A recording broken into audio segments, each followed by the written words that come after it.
इस जेल का एक अजीब नियम था। सभी कैदियों को जूते पहनने की सख्त मनाही थी, लेकिन जेलर सभी मोटे और हाई टेम्परेचर वाली इलेक्ट्रिक प्रूफ जूते पहनते थे। और भी अजीब बात ये थी कि उनके पास कोई हथियार नहीं था। कैदी जब सोच में पड़ गए कि आखिर क्यों, तभी सामने वाले ने अपनी कमर से एक रिमोट निकाला, बस हल्का सा बटन दबाया और अगले ही पल जमीन से एक जबरदस्त करंट दौड़ गया। ये करंट जानलेवा तो नहीं था, लेकिन इंसान को असहनीय पीड़ा देता था। इसी वजह से लगभग 5000 कैदियों वाली इस जेल को सिर्फ 50 गार्ड ही कंट्रोल कर लेते थे। और ये तो बस सबसे नीचे वाला लेवल था, सबसे आसान। कैप्टन ने भाषण खत्म किया तो नए आए कैदियों को तुरंत खास जेल ड्रेस पहनाई गई। ऊपर से ये जगह जेल जैसी दिखती थी, असल में ये एक विशाल फैक्ट्री थी। कई लोगों को झूठे इल्जाम लगाकर यहाँ डाल दिया गया था, जहाँ उन पर 10 घंटे की क्रूर काम की शिफ्ट थोप दी जाती थी। हर वर्कशॉप का एक सुपरविजन ऑफिसर होता, जो वहाँ के सारे मामलों को देखता था। गार्ड्स सिर्फ तब आते थे जब नए कैदी को लाया जाता था, बाकी समय वो कभी वर्कशॉप में नहीं दिखते। लेकिन उन्हें कैदियों के भागने का डर भी नहीं था, क्योंकि अगर कोई भागने की कोशिश करता तो बस जमीन का इलेक्ट्रिक मोड चालू कर दो, पलक झपकते ही सब काबू में आ जाते। उत्पादन बढ़ाने के लिए जेल हर हफ्ते वर्कशॉप्स का रैंकिंग इवैल्यूएशन करती थी। जो पहला स्थान पाता उसे इनाम मिलता, बाकी सबको करंट की सजा झेलनी पड़ती। इसीलिए कैदी हर सेकंड जी जान से काम करते, एक पल भी बर्बाद नहीं करते। सुपरवाइजर ने नए आदमी को समझाया, जल्दी सीख लो, 1 घंटे के अंदर वर्कशॉप की पूरी प्रक्रिया समझनी होगी। दिन भर का काम खत्म होने के बाद सबको अपने कमरे में भेज दिया जाता। कमरा 3 स्क्वायर मीटर से भी छोटा था, बिल्कुल सोने वाले कैप्सूल जैसा। सारी जरूरी चीजें दीवारों पर फिट की हुई थी। दिन में 3 बार खाना पाइप से भेजा जाता, जितना चाहो खा लो, बस स्वाद इतना बेस्वाद कि कहना मुश्किल। स्वादिष्ट खाना सिर्फ वही खा सकते थे जो वर्कशॉप में पहला स्थान लाते। हर कैदी की सजा एक स्क्रीन पर दिखती थी, जो रोज कम होती जाती। यही देखकर कैदियों में जीने की चाह बनी रहती। लेकिन पिछले महीने अचानक रीसेंटेंस हुआ, हर कैदी की सजा दोगुनी कर दी गई। सभी इस पर चर्चा कर रहे थे, ऐसा क्यों किया, पर डिस्कशन को सुपरवाइजर ने जबरदस्ती रोक दिया, क्योंकि अगर गार्ड्स ने सुन लिया तो नतीजा बहुत बुरा होता। तभी सेल में अनाउंसमेंट हुआ, लाइट्स ऑफ, सोने का टाइम, 30 सेकंड में सबको बिस्तर पर होना ही होगा। अगर सफेद लाइट लाल हो गई तो करंट मारकर सीधा मौत दे देता था। इसीलिए यहाँ दरवाजे तक नहीं थे, कोई भागने की हिम्मत नहीं करता। सुबह सफेद लाइट फिर जलते ही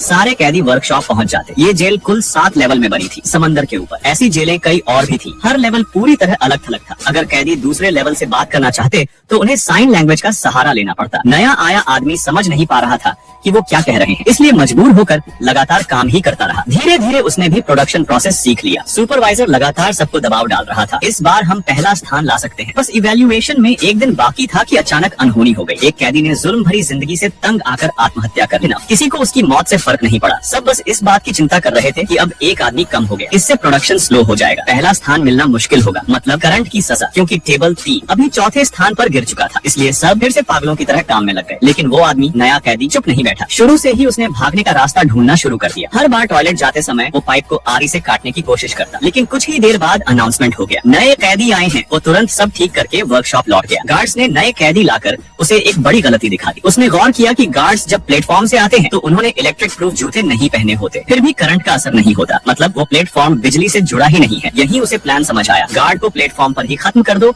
और उसका हथियार छीन लो। लेकिन टाइम सही नहीं था, उसे सबको मिलाकर एक साथ भागना होगा। नए कैदियों के आने से काम की स्पीड बढ़ गई। आखिरकार सबने मिलकर पहला स्थान हासिल कर लिया। उस दिन उन्हें करंट की सजा से छुटकारा मिला। लेकिन तभी एक कैदी ने साइन लैंग्वेज से खबर दी, दूसरे लेवल पर कुछ बड़ा हुआ है। नए आदमी ने पूछने ही वाला था कि अचानक उनका कमरा बहुत गर्म हो गया, ऑक्सीजन कम होने लगी, सांस लेना मुश्किल। Second floor is a mosquito doll, what was he saying? तभी अचानक लाइट्स चली गई, कुछ सेकंड बाद वापस आ गई। सुपरवाइजर ने तुरंत डिस्कशन रोक दिया। वो डर रहा था कि अगर गार्ड्स ने गुस्सा किया तो यहाँ भी सब मारे जाएंगे। जल्द ही सबको फिर से सेल में भेज दिया गया। कई दिनों के ऑब्जर्वेशन में नए आदमी ने नोटिस किया, सुपरवाइजर असल में बुरा इंसान नहीं था। उसने तुरंत मौके का फायदा उठाकर जोर से पूछा, क्या तुम्हारे मन में कभी भागने का ख्याल आया? हर लेवल पर कितने गार्ड पेट्रोल करते हैं? लगातार सवालों से सुपरवाइजर डर गया। उसे लगा कि डॉर्मेट्री में छिपे कैमरे उसकी बात सुन रहे होंगे। वो सोचने लगा, शायद मैं कल तक जिंदा न रहूं। एंडो को ये मजाक लगा। उसने कहा, गार्ड्स को हमारी बातों से कोई फर्क नहीं पड़ता, हम उनकी नजर में इंसान नहीं, जानवर भी नहीं। उनका काम सिर्फ दिन में 2 बार करंट चालू बंद करना और प्रोडक्शन चेक करना है। सुपरवाइजर थोड़ा हिला, लेकिन फिर भी उसने तय किया कि शांति से अपनी सजा काटना ही बेहतर है। अगली सुबह खबर आई, सेकंड फ्लोर के सारे कैदी करंट से मार दिए गए, कुल 100 लोग। सुपरवाइजर जानना चाहता था खबर कहाँ से आई, तो जवाब मिला, कल मेंटेनेंस टीम आई थी और उन्होंने सब कुछ अपनी आंखों से देखा था। लाउड स्पीकर ने आदेश दिया, कैदी नियम वाली पोजीशन में खड़े हो जाए। कोई बातचीत नहीं। कुछ लोगों ने कहा, दूसरी मंजिल वाले तो आजाद हो गए। इस पर सुपरवाइजर गुस्से में फट पड़ा। तभी अंडो ने उसे रोक लिया। सभी लोग खतरे में फंस चुके थे। मेयर ने सलाह तो मान ली, लेकिन फिर भी जिद पकड़कर सबको बताया कि ये सिर्फ अफवाह है, सच नहीं। मगर उसके मन में अब शक पैदा हो चुका था। फिर से एक और दिन की ड्यूटी शुरू हुई। ओलफ का बूढ़ा शरीर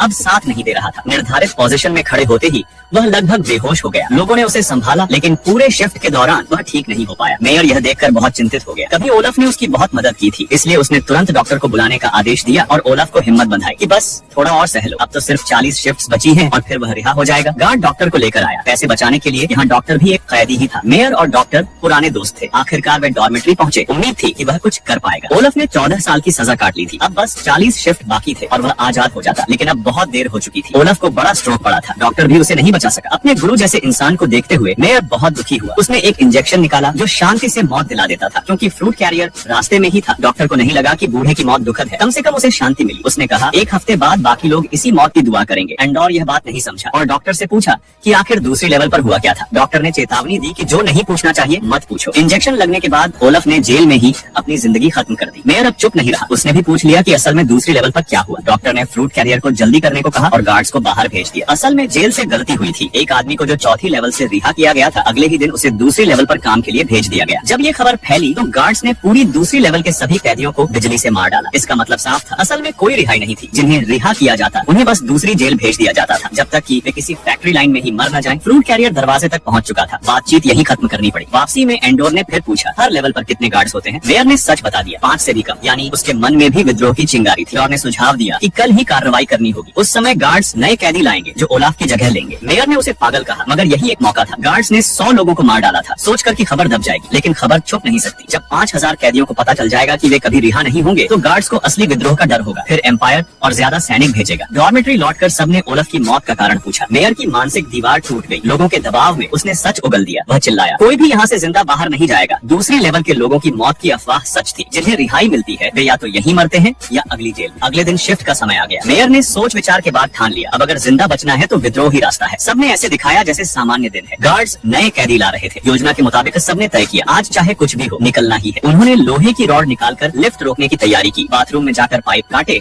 और फिर तैयार होकर लौट आए। जैसे ही गार्ड्स नए कैदी लेकर आए, सब तैयार थे। किसी ने प्लेटफॉर्म पर छलांग लगाई और लिफ्ट अटकाई। नए कैदी ने इलेक्ट्रिक स्टिक उठाई और गार्ड को गिरा दिया। हालांकि ऊपर वाले गार्ड ने उसे तुरंत मार दिया। बाकी कैदियों ने मिलकर पुर्जों से बने हथियार फेंके। 2 गन ही इतनी भीड़ को नहीं रोक पाए। पानी जमीन पर फैल चुका था। गार्ड्स ने बिजली चालू की। मेयर ने सबको चेताया कि कन्वेयर बेल्ट पर कूद जाओ। धीरे चलने वाले मर गए, कुछ झुलस गए, लेकिन शॉर्ट सर्किट होने से बिजली कट गई। मेयर बच गया। अब बिजली के बिना गार्ड्स असहाय थे। सबने मिलकर हमला किया। एंडोर ने एक गार्ड को गिराकर उसका हथियार छीन लिया। दोनों गार्ड्स मारे गए। फिर सब प्लेटफॉर्म पर चढ़ गए। गार्ड्स बहुत कम थे, रोक ही नहीं पाए। बाथरूम से पानी बहता रहा, निचली लेवल्स तक पहुंच गया। बाकियों को कुछ समझ ही नहीं आया कि हो क्या रहा है। कैदियों ने गार्ड्स का सामान बांट लिया। हथियार मिल गए। उन्होंने बाकी लेवल्स को भी संदेश भेजा, सच यही है, सिर्फ साथ मिलकर लड़ोगे तो ही आजाद होंगे। जेल का कंट्रोल रूम भी कब्जे में आ गया। हाइड्रो पावर स्टेशन बंद कर दिया गया। अब बिजली लौट आने में महीनों लगेंगे। गार्ड्स ने हार मान ली। बाकी कैदी सेल से निकलकर एग्जिट की ओर भागे। जो गार्ड्स बचे थे वे कोनों में छिप गए। एम्पायर की मदद का इंतजार करने लगे, लेकिन जेल झील के बीच बनी थी। सीधे बाहर निकलना संभव नहीं था। कुछ लोग पहले ही पानी में कूद पड़े। मेयर तैर नहीं सकता था। एंडोर भी खींचा गया। उसने ठीक से सुना नहीं। यह भागना बहुत क्रूर था। कुछ को मरना ही पड़ा, लेकिन एंडोर और एक साथी सफल रहे। वे रात में भाग निकले। अगले दिन एम्पायर के सैनिक आ गए। एंडोर चट्टानों में छिपकर बच निकला। सौभाग्य से सैनिक आलसी थे। उन्होंने पूरी तरह खोज नहीं की। यह ग्रह पानी से भरा था। मछली पकड़ने वाले वॉन्डरर्स यहाँ अक्सर आते थे। एंडोर और साथी ने दूर एक जहाज खड़ा देखा। यहाँ से बचने का एक ही तरीका था, वह जहाज छीनना। उन्होंने मौके का फायदा उठाकर दौड़ लगा दी। 2 वॉन्डरर्स वहीं खड़े रह गए। हैरान, उन्होंने दोनों को पकड़ लिया और जाल में फंसा दिया। वे चाहते थे कि एम्पायर को सौंपकर इनाम पाले। हालांकि